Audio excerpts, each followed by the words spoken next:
So hello बच्चों, आज हम जेईई एडवांस का एक और क्वेश्चन डिस्कस करने वाले हैं। 2024 में ये क्वेश्चन आया हुआ था, रोटेशन चैप्टर का ये क्वेश्चन है। बच्चे जब इस क्वेश्चन को अटेम्प्ट करने की कोशिश करते हैं तो कई बार उन्हें क्लिक नहीं करता है कि इस क्वेश्चन में एक्चुअली हो क्या रहा है या उसको कैसे अप्रोच करना है, इस कारण से इसको स्किप कर देते हैं। लेकिन एक चीज बताऊंगा कि अगर ये क्वेश्चन आपको समझ में आ जाता है तो इसका सोल्यूशन बहुत ही आसान है, बहुत ही आसानी से जो है इसका आंसर जो है आ जाता है। तो मैं कहूंगा कि इस वीडियो को पॉज करिए, इस क्वेश्चन को खुद से अटेम्प्ट करने की कोशिश करिए और फिर उसके बाद ये जो डिस्कशन है उसको जरूर देखिए। और मैं कहूंगा कि इस वीडियो को लास्ट तक जरूर देखिएगा क्योंकि काफी कुछ आपको सीखने को मिलेगा। मीनवाइल एक और चीज मैं कहूंगा कि आप जो और भी मैंने वीडियोस जो है जेईई एडवांस के क्वेश्चंस पे निकाले हैं उनका लिंक जो है मैं डिस्क्रिप्शन में और कमेंट बॉक्स पे दे दूंगा, एक बार जाकर के जरूर देखें। काफी कुछ कॉन्सेप्ट्स रिवाइज होंगे, नई चीजें सीखने को मिलेंगी और जेईई एडवांस के क्वेश्चन को कैसे अप्रोच करते हैं ये भी सीखने को मिलेगा। तो मीनवाइल वीडियो को पॉज करिए और इस क्वेश्चन को अटेम्प्ट करिए और हम इस क्वेश्चन को डिस्कस करना स्टार्ट करते हैं। तो देखिए यहाँ पे इस क्वेश्चन में क्या दे रखा है। तो इस क्वेश्चन में disc of mass and radius are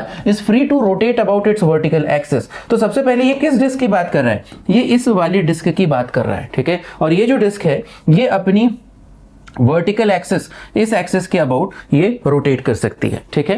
फिर इसके बाद a battery operated motor of negligible mass is fix to this disc at a point on its circumference. तो यहाँ पे सर्कमफेरेंस में एक मोटर जो है वो लगाई गई है। एंड अनदर डिस्क ऑफ, अब इसका और डिटेल में जो डायग्राम मैं बनाऊंगा तो और अच्छे से समझ में आ जाएगा। अभी बस क्वेश्चन में क्या, ये डायग्राम जो है वो जेईई एडवांस के क्वेश्चन में दिया हुआ था, ठीक है। और इसका और क्लैरिटी वाला डायग्राम मैं अभी बना दूंगा, ठीक है। तो another disc of same mass and radius r/2, ये छोटी वाली डिस्क की बात कर रहा है, ये इस छोटी वाली डिस्क की बात कर रहा है, ठीक है। तो is fixed to the motor's thin shaft. Initially both the disc are at rest, the motor is switched on so that the smaller disc rotates at a uniform angular speed.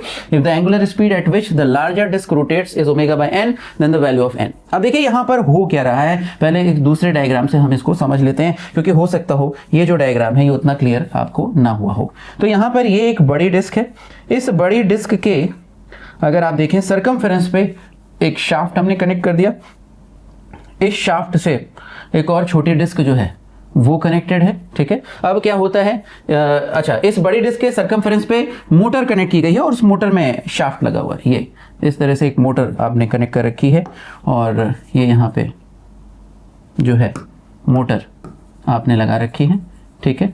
और इस मोटर पे एक shaft लगा हुआ है, ठीक है। और वो शाफ्ट जो है इस डिस्क को घुमाता है, ठीक है। तो हमने क्या किया कि, और ये जो मोटर है ये बैटरी ऑपरेटेड है, ठीक है। ये जो मोटर है ये बैटरी ऑपरेटेड है। तो जब बैटरी ऑन किया गया तो शाफ्ट घूमने लगा और उस शाफ्ट के घूमने के कारण ये जो छोटी वाली डिस्क है इसका मास m दे रखा है, रेडियस r/2 दे रखा है। और ये जो बड़ी वाली डिस्क है इसका मास m दे रखा है, रेडियस कैपिटल R दे रखा है। तो हुआ क्या कि जब आपने मोटर को ऑन किया, बैटरी को ऑन किया, मोटर ऑन हो गई, जिसके कारण ये जो छोटी डिस्क है ये अपनी ही एक्सिस के अबाउट जो है ओमेगा एंगुलर वेलोसिटी से रोटेट करने लग गई, ठीक है। ओमेगा एंगुलर वेलोसिटी से रोटेट करने लग गई। और फिर उसके बाद क्या हुआ, अब देखिए ये जो छोटी वाली डिस्क है ये रोटेट क्यों कर रही है, क्योंकि जो शाफ्ट है इस छोटी डिस्क पे टॉर्क लगाएगा, राइट। ये जो शाफ्ट है इस छोटी डिस्क पे टॉर्क लगाएगा। अब इक्वल एंड अपोजिट टॉर्क क्या होगा, ये छोटी डिस्क इस शाफ्ट पे लगा देगी और वही टॉर्क इस बड़ी वाली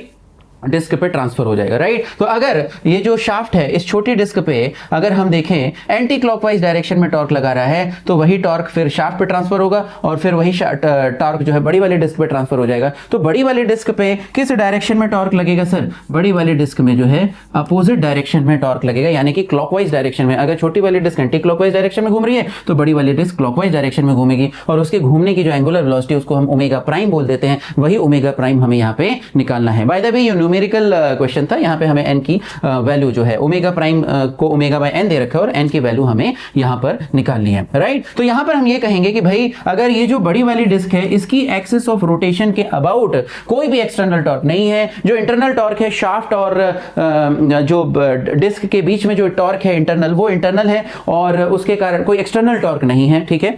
तो इस कारण से जो एंगुलर मोमेंटम है इस एक्सिस के अबाउट वो क्या रहेगा, कंजर्व रहेगा। कोई कहेगा सर mg का भी किसी का टॉर्क नहीं आएगा, सबका जो टॉर्क है आप देखेंगे वो जीरो आ जाएगा, ठीक है। किसी का भी टॉर्क इस एक्सिस के अबाउट नहीं आने वाला है, ठीक है। तो इसीलिए इस पूरे सिस्टम का जो एंगुलर मोमेंटम है इस एक्सिस के अबाउट हम क्या कर सकते हैं, कंजर्व कर सकते हैं। तो एक बार एंगुलर मोमेंटम कंजर्व कर देंगे तो फिर आपका जो आंसर है वो आ जाएगा। तो अब इस क्वेश्चन में और कुछ नहीं रह गया, बस एंगुलर मोमेंटम का जो कंजर्वेशन का इक्वेशन है वो आपको लिखना है, दैट्स इट, और आपका आंसर आ जाएगा। तो इनिशियली जो एंगुलर मोमेंटम था क्या दे रखा है, देखिए both the disc are at rest, पूरा का पूरा सिस्टम रेस्ट पे था, तो आप इनिशियल एंगुलर मोमेंटम को जीरो कर दीजिए। फिर फाइनल एंगुलर मोमेंटम में बड़ी वाली जो डिस्क है उसका एंगुलर मोमेंटम कितना लिखेंगे सर, उसका लिखेंगे बड़ी वाली डिस्क का जो मोमेंट ऑफ इनर्शिया है about its axis of rotation वो mr²/2 है इनटू ओमेगा प्राइम लिख दीजिए सर, इनटू ओमेगा प्राइम लिख दीजिए। और अब हम यहाँ पे क्या कर रहे हैं कि जो ओमेगा प्राइम जो है वो क्लॉकवाइज डायरेक्शन में है, तो हम क्या करते हैं कि जो क्लॉकवाइज डायरेक्शन के कारण जो एंगुलर मोमेंटम आ रहा है उसको हम पॉजिटिव ले लेते हैं, ठीक है। तो क्लॉकवाइज डायरेक्शन में रोटेशन के कारण जो एंगुलर मोमेंटम आ रहा है उसको हम पॉजिटिव ले लेते हैं, राइट। और फिर एंटी क्लॉकवाइज के रोटेशन के कारण जो एंगुलर मोमेंटम आएगा उसको नेगेटिव हो जाएगा वो अपने आप, राइट। तो ठीक है, तो ये पॉजिटिव ले लिया। अब छोटी वाली डिस्क का लेंगे, तो छोटी वाली डिस्क कैसे लिखेंगे सर, तो सबसे पहले छोटी वाली डिस्क का अपनी ही एक्सिस के अबाउट लिखा जाएगा, प्लस उसका जो सेंटर है, देखिए ये जो मोटर है ये बड़ी वाली डिस्क से कनेक्टेड है, राइट। तो जो बड़ी वाली डिस्क अगर रोटेट करेगी तो मोटर भी रोटेट करेगी, मोटर रोटेट करेगा तो मोटर का जो शाफ्ट है वो भी रोटेट करेगा, और फिर उसके बाद जो सेंटर है वो भी इस बड़ी वाली डिस्क के जो एक्सिस ऑफ रोटेशन है उसके अबाउट रोटेट कर रहा होगा। कितनी एंगुलर वेलोसिटी से रोटेट कर रहा होगा, ओमेगा प्राइम एंगुलर वेलोसिटी से रोटेट कर रहा होगा। तो यहां पर जब छोटी डिस्क का एंगुलर मोमेंटम लिखेंगे तो एक तो उसकी खुद की एक्सिस के अबाउट लिखेंगे, प्लस उसके सेंटर का जो एंगुलर मोमेंटम है बड़ी वाली डिस्क के एक्सिस ऑफ रोटेशन के अबाउट लिख देंगे, ऐड कर देंगे, तो टोटल एंगुलर जो मोमेंटम है इस छोटी वाली डिस्क आ जाएगा। जैसे आप क्या करते हैं कंबाइंड रोटेशन और ट्रांसलेशन जो रिजिड बॉडीज का होता है उसमें जो कॉन्सेप्ट लगाते हैं, तो यहां पे क्विकली जो है हम छोटी वाली डिस्क का उसकी खुद की एक्सिस के अबाउट लिखते हैं। माइनस में लिखना पड़ेगा सर, क्योंकि इसकी जो एंगुलर वेलोसिटी है वो क्लॉकवाइज एंटी क्लॉकवाइज सेंस में है और हमने क्लॉकवाइज सेंस को पॉजिटिव ले रखा है, तो minus of m into r/2 whole square by 2 into omega, ये छोटी वाली एक्सेस, छोटी वाली डिस्क का उसकी खुद की एक्सेस के अबाउट, फिर जो छोटी वाली डिस्क का सेंटर है उसका बड़ी वाली डिस्क के अबाउट, ठीक है। तो कितना आ जाएगा, या तो आप उसको m into v into r लिख दीजिए सर, v क्या है, v है ओमेगा प्राइम r, राइट। या तो आप उसको m into v into r लिख दीजिए, ठीक है। v क्या है, ओमेगा प्राइम r है, क्योंकि सेंटर जो है बड़ी वाली डिस्क के एक्सेस ऑफ रोटेशन के about omega prime angular velocity से रोटेट कर रहा है, तो v क्या हो जाएगा, ओमेगा प्राइम r। तो अल्टीमेटली ये आ जाएगा mr² into omega prime, right. Ultimately ये mr² इंटू ओमेगा प्राइम आ जाएगा, राइट। तो बस अब कुछ नहीं करना है, mvr लिख दीजिए, या सीधे सीधे i इंटू ओमेगा भी लिख सकते थे, तो आना वही है mr² इंटू ओमेगा प्राइम। हाँ, जब आई इंटू ओमेगा लिखेंगे तो सेंटर ऑफ मास को पार्टिकल मान लेंगे, तो उसका जो मोमेंट ऑफ इनर्शिया है इस बड़ी वाली डिस्क के एक्सिस ऑफ रोटेशन के अबाउट कितना आ जाएगा, mr² आ जाएगा, और फिर वो कितनी एंगुलर वेलोसिटी से घूम रहा है, ओमेगा प्राइम से, तो mr² इंटू ओमेगा प्राइम, दोनों से सेम ही चीज आने वाली है। बस अब कुछ नहीं करना है, इसको जीरो कर दिए, थोड़ा सा सिंप्लीफाई इसको कर लेते हैं, थोड़ा सा हम इसको सिंप्लीफाई कर लेते हैं, यस। तो यहाँ पे आप देखेंगे कि अच्छा ये जो m है ये भी कैपिटल M ही है, ठीक है। ये यहाँ पे m हर जगह सेम ही है, तो ये भी कैपिटल M ही है, तो इसको लिख दीजिए mr²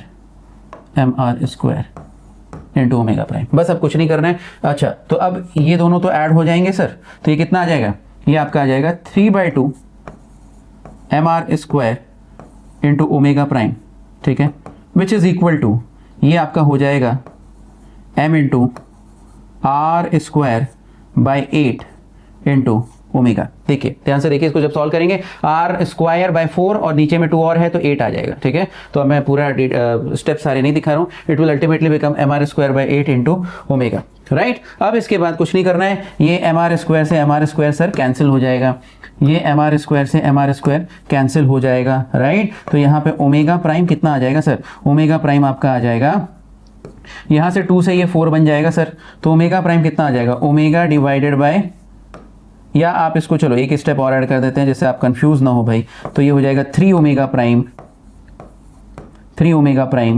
इज ओमेगा बाय 4, तो यहाँ से ओमेगा प्राइम जो है ये कितना आ जाएगा, ओमेगा बाय 12, ये लीजिए आ गया, ठीक है। ओमेगा प्राइम जो है ओमेगा बाय 12 आ गया। तो देखा आपने 2-3 लाइन में इसका जो आंसर है वो आ जाता है, और ये उतना डिफिकल्ट क्वेश्चन नहीं है, आसानी से इसको सॉल्व किया जा सकता है, प्रोवाइडेड अगर आप इसको समझ जाएं तो। अच्छा, इसमें एक छोटी सी कंट्रोवर्सी भी हुई थी कि कई बार कुछ लोगों ने कहा कि सर इसका आंसर n = 13 आना चाहिए, लेकिन जेई ने जो आंसर दिया वो n = 12 दिया, और जेई ने जो अप्रोच मैंने बताई उसी अप्रोच को मानते हुए इस क्वेश्चन को सॉल्व किया है। एक्चुअली ये जो क्वेश्चन है ये इंजीनियरिंग मैकेनिक्स में काफी कॉमन क्वेश्चन है, कॉमनली पूछा जाता है, तो वहां पे जो अप्रोच है उस वहां पे जो हम डिस्कशंस करते हैं वो डिस्कशन मैं यहाँ पे नहीं करना चाहता हूँ, बट वहां पे जो डिस्कशंस हम करते हैं उसके हिसाब से अगर वो कंसिडरेशंस कुछ लें, क्योंकि इस क्वेश्चन की लैंग्वेज क्लियर नहीं है तो वो कंसिडरेशंस लें तो n = 13 आ जाएगा। बट फॉर अवर केस हम लोग को उन सब चीजों में ध्यान नहीं देना है। दिस इज द अप्रोच, और इसका जो आंसर है वो n = 12 आएगा। तो ओमेगा प्राइम जो है फाइनली आपका ω/12 आ रहा है,